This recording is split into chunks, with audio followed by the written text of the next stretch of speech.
Et si vous passiez votre vie aux Maldives, destination de rêve, en général quand on pense aux Maldives, c'est pour les vacances.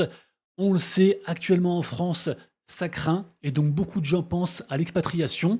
Pourquoi pas les Maldives? Puisque en effet, on a appris ça. Il y a une boîte à Dubaï, soutenue par la royauté qatari, qui va investir 8,8 milliards de dollars pour transformer les Maldives en un hub crypto, une place incroyable, parfaite pour tout amateur de crypto.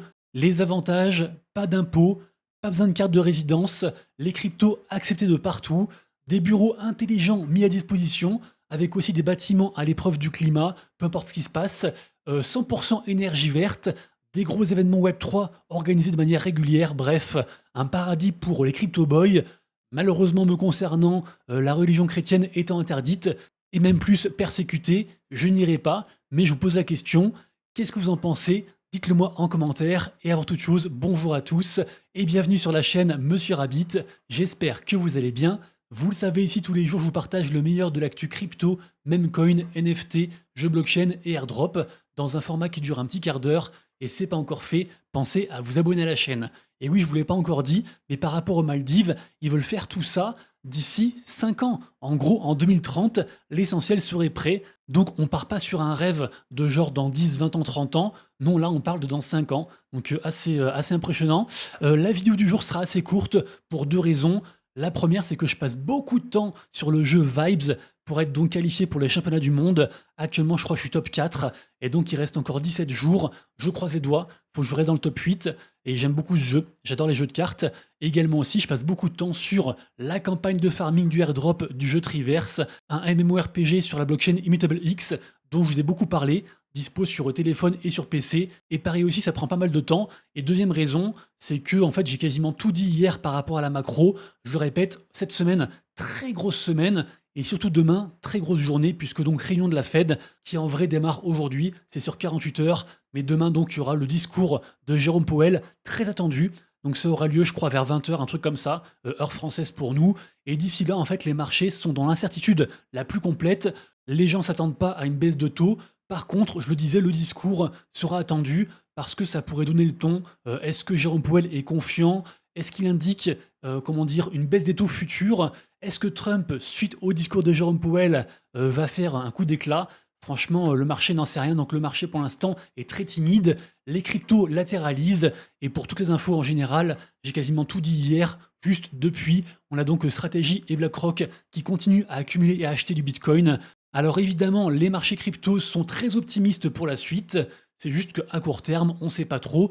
Donc je disais, le Bitcoin latéralise, on est actuellement à 94 280 $, donc je tourne la vidéo, il est midi 22 et 22 secondes, ça peut être un signe.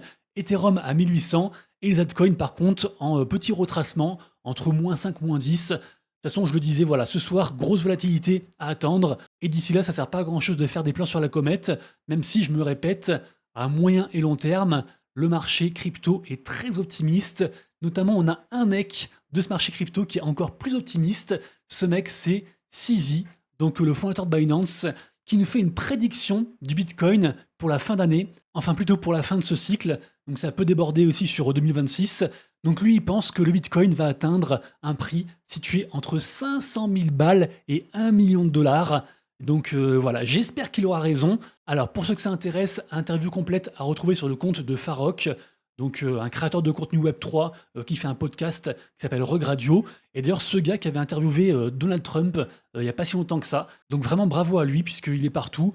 Sachez aussi que son média possède une collection NFT pour ceux que ça intéresse, et aussi une crypto avec différents avantages. Et puisqu'on parle de CZ, sachez qu'il a fait un post hier qui fait beaucoup parler sur Twitter, puisque son post concerne la fameuse baleine Dingaling, qui est donc le fondateur du projet Boop, Boop.fun, donc sorte de pump.fun qui récompense ses utilisateurs. J'en ai beaucoup parlé. Token Boop, qui d'ailleurs a bien performé et qui, malgré un petit retracement, est encore capitalisé à 258 millions de dollars. Et je trouve que le token se comporte bien. Token qu'on peut stacker pour percevoir donc différents airdrops des différents memecoins qui sont lancés.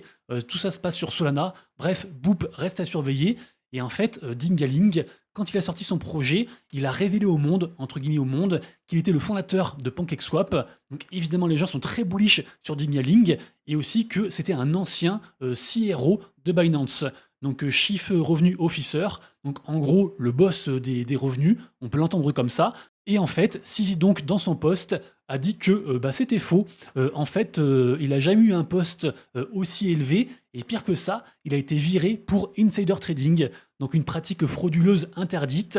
Et donc voilà, il y a en tout cas une rivalité entre Sisi et Dingaling.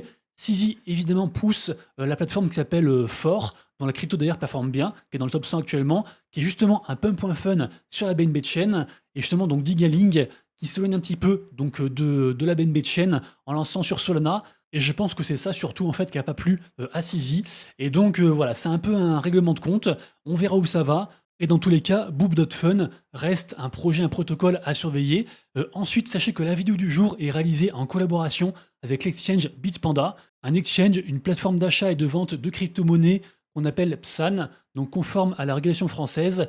Et je le rappelle, sur Bitpanda, actuellement, il y a une offre pour percevoir 20 € gratuitement en Dogecoin. Pour ce faire, il faut juste, en gros, trader pour 300 €. Donc juste, vous faites un dépôt de 300 €, vous achetez un truc, vous le revendez, il y a très peu de frais, et en fait, vous débloquez directement le bonus pour ceux que ça intéresse, et ça permet en fait de diversifier, et pas de tout mettre sur juste crypto.com, ou juste Binance ou Coinbase, pour ne citer que. Sachez que sur Bitpanda, il y a actuellement plus de 5 millions de personnes qui utilisent la plateforme. Ils ont aussi pas mal de choses, ils n'ont pas que les crypto-monnaies, ils ont aussi des actions, des ETF, des matières premières. Franchement, il y a pas mal de choses. Je vous le redis, sans frais de dépôt et de retrait. Donc, n'hésitez pas à tester. Je vous mettrai le lien juste en dessous en description. Ensuite, on passe directement au marché NFT, puisque je ne l'ai pas encore dit. Mais dans cette vidéo, je vais vous dire les collections NFT qui marchent le mieux actuellement. Une que je surveille attentivement et qui, je pense, bénéficie d'un très bon risque reward par rapport à ce qui va sortir par la suite.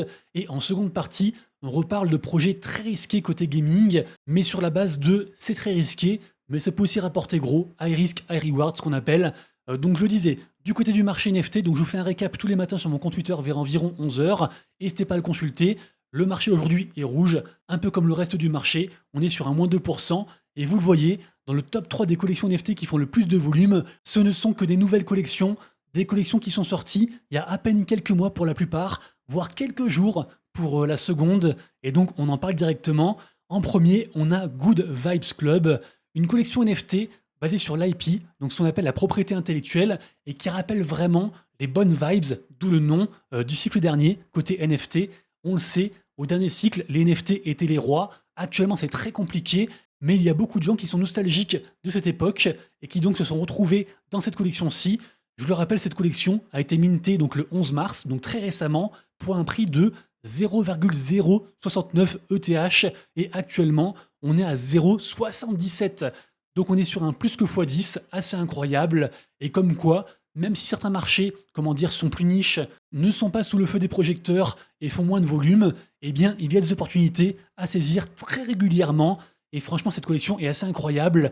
Et donc, vraiment, je le répète, mais elle porte bien son nom. C'est des good vibes. Et les gens, la commu, sont super bienveillants. Donc, vraiment, collection à surveiller. Évidemment, c'est très très haut. Donc, à rentrer maintenant, ça paraît compliqué. Elle refait encore un plus 14% aujourd'hui. Ensuite, on a Moriusa. Pareil aussi, donc un mint qui a été minté, je crois, cette semaine ou semaine dernière, donc très récemment, pour 0,05 ETH. Incroyable. Et là, on est à 0,54. Une fois de plus, un plus que x10, environ 1 x 11.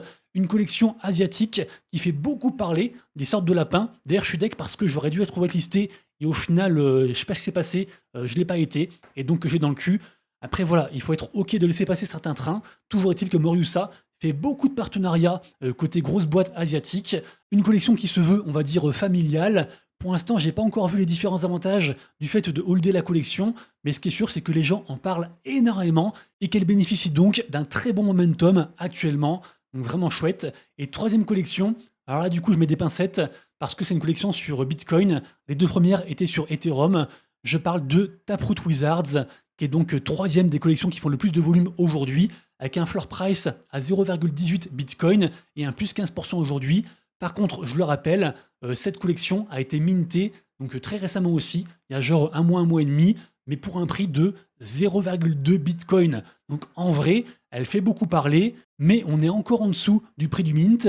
Ça reste une collection qui regroupe, on va dire un petit peu les OG côté Bitcoin, même bien avant l'arrivée de la surcouche ordinale, puisque déjà dans les forums Reddit, tout ce qui est un petit peu Taproot Wizard, tout ce qui est Magic Internet Bunny, c'était déjà en fait des groupes un peu sombres qui regroupaient certaines personnes, et ces personnes en fait se retrouvent dans ce genre de collection-ci. Donc ça reste une collection à surveiller.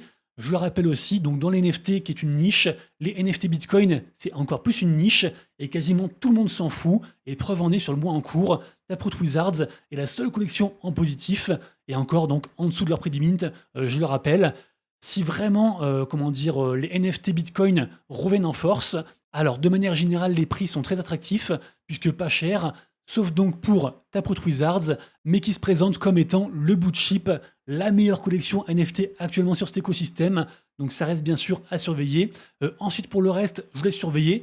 Tout de même, on remarque que les Otherside Coda, donc les bestioles du métaverse des Bored Ape, tout ce qui est Yuga Labs, etc., les singes NFT, qui étaient, je vous le rappelle, le plus gros acteur côté NFT du cycle dernier, et bien donc les Coda nous font un petit plus 29%.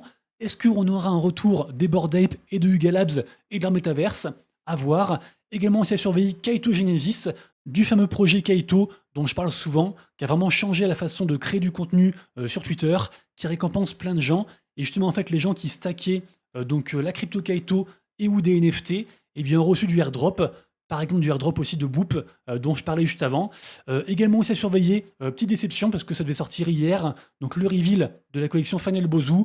Au final, il y a eu un souci. De ce que je vois, on reste quand même sur un floor price attrayant, à 0,18 ETH. On est même en positif aujourd'hui, malgré pas mal de FUD. Donc j'attends des nouvelles, mais a priori, donc le reveal devrait commencer aujourd'hui. Et puis pour le reste, ah oui, tout de même aussi, à surveiller Doodles. D'ailleurs, c'est aussi très important, puisque Doodles nous fait un moins 6% aujourd'hui. Pareil aussi, il y a un peu de FUD, mais je le rappelle, Doodles, collection emblématique et OG de l'écosystème sur Ethereum, et qui va sortir très prochainement, peut-être même cette semaine, leur token Dood. Et donc évidemment que ceux qui sont holders auront un gros airdrop. La question c'est, est-ce que vous pensez que la crypto Dood va rembourser entièrement le prix d'un NFT actuellement, donc un prix d'environ 3,5 ETH? Beaucoup de gens le pensent, mais pourtant le prix monte pas to the moon. Alors qui a raison, je ne sais pas, mais le meilleur scénario, ce serait, je pense, si vous avez la liquidité et que vous croyez au projet, et vu que ça reste un projet sérieux, ça serait de prendre des NFT à ce prix-ci, d'attendre l'annonce de airdrop en espérant justement qu'il y ait une annonce et que ce soit pas justement un airdrop, on va dire surprise, puisque évidemment que si elle annonce du airdrop aujourd'hui pour dans 3 jours, le prix devrait en toute logique augmenter. Il n'y a pas trop de risque par rapport à ça. Et donc je pense que ça peut être un bon plan, sachant qu'en général, l'idéal, on va dire que 9 fois sur 10, le mieux, statistiquement, c'est de revendre son NFT juste avant le airdrop et la crypto qu'on perçoit. Sinon, si on le garde, eh bien dès que possible, en général, c'est ce qui paye le plus. C'est pas tout le temps vrai. Ça n'a pas été vrai, par exemple, sur la crypto de Hyperliquid. C'est une des rares exceptions. Mais en général, il faut revendre ses airdrops au plus vite. Et côté NFT, eh bien, il faut revendre ses NFT avant parce qu'après, le prix chute drastiquement, évidemment, après le airdrop. Ensuite, on passe à la partie gaming. Je suis obligé d'en reparler parce que franchement, c'est hallucinant. Le projet Ronin, donc Ronin Mining sur Ronin. Regardez-moi ça, la crypto a encore tapé un point le plus haut, un nouvel ATH, ce qui fait donc, je le rappelle, de Ronin le leader de la tendance, on va dire, des Ponzi abstracts, si on pouvait l'appeler comme ça, puisque à la base, je le rappelle, ce genre de projet est calqué sur donc Bitcoin, le précurseur de cette tendance, qui est donc une sorte de jeu, on devrait plutôt dire un click to earn, risk to earn, qui consiste à miner donc de la crypto Bitcoin, un peu comme on mine du Bitcoin. J'en ai parlé plusieurs fois. Donc ce jeu d'ailleurs persiste encore. Et d'ailleurs apparemment j'ai vu qu'il y avait une grosse annonce cette semaine, d'où la grosse mèche ici. Affaire à suivre. Mais Bitcoin est toujours capitalisé à quasiment 4 millions. Donc on verra si l'annonce de cette semaine est assez retentissante pour relancer la machine. Toujours est-il que certains projets ont voulu copier Bitcoin, c'est ce qu'a voulu faire Ronin, sauf qu'ils ont ajouté donc aussi un jeu, pas mal de mécaniques, et ce jeu c'est un gros carton, c'est sans doute le plus gros carton actuellement sur la blockchain Ronin, donc blockchain dédiée à la base au gaming, et donc forcément je suis obligé d'en reparler et de prêter attention à ce qui se passe donc côté Ronin. Également aussi, on a eu donc un énième fork, donc une nouvelle copie de Bitcoin, mais cette fois-ci sur Base, qui s'appelle Ethermax. Le token est parti pareil to the moon. Alors j'ai vu le projet assez tôt, genre ici, là, mais pour moi en fait j'ai une stratégie. Vu que c'était genre 3 ou 4 heures après le lancement, pour moi en fait quand on rentre sur ce genre de projet très pyramidal, voire Ponzi, il faut entrer au plus tôt possible et après en fait, comment dire, prendre son retour sur investissement le plus vite possible aussi. Et pour moi en fait, vu que j'étais pas vraiment très early, même si j'étais encore early, et ben j'ai préféré laisser passer le train et bah, je m'en veux un peu parce qu'au final le projet a très bien run. Mais c'est vrai que pour un projet comme ça, on a 10 autres projets eh bien, qui meurent. Et donc, si on fait des comptes et que l'on rentre dans tous les projets, eh bien, au final, même si un projet pète, on perd plus souvent qu'on ne gagne. Et à la fin, on perd de l'argent. Donc voilà, ma stratégie, c'est soit je rentre au tout début, soit je rentre pas. Donc pour l'instant, on a un très gros runner côté abstract, on a un très gros runner côté base, on a un très gros runner côté Ronin, mais on n'a pas encore de runner sur Solana. Donc voilà, dès que je vois un projet du style arriver sur Solana, je pense un projet un peu sérieux, fait par une figure un peu sérieuse, je pense que je vais rentrer très fortement si j'arrive à rentrer très early, parce que c'est toujours compliqué en fait de trouver les bonnes infos directement.